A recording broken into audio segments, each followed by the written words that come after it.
Ito ang steps ng pag-replenish ng inyong wallet sa anumang Palawan branches nationwide. Ingin lang ang Palawan Pay form. At sundin ang format na makikita sa screen. Piliin ang bills payment at lagyan ito ng checkmark. Isulat ang tamang date. Isulat rin ang inyong complete name. Sa merchant and biller, isulat ang Flarigo Technologies Corp. Dito nyo naman isusulat ang inyong trusted number. Sa reference number naman, lagyan lang ito ng NA.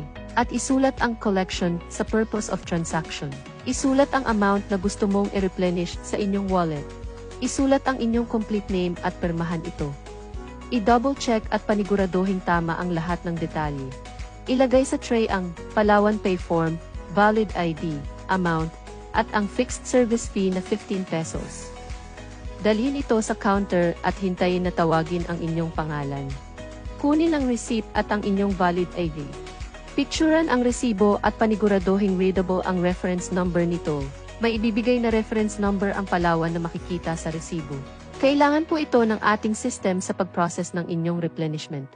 Matapos makalogin, i-click ang top ups, at piliin ang wallet na nais nyong ma-replenish. I-click ang proceed na makikita sa Palawan Pay option. Dito nyo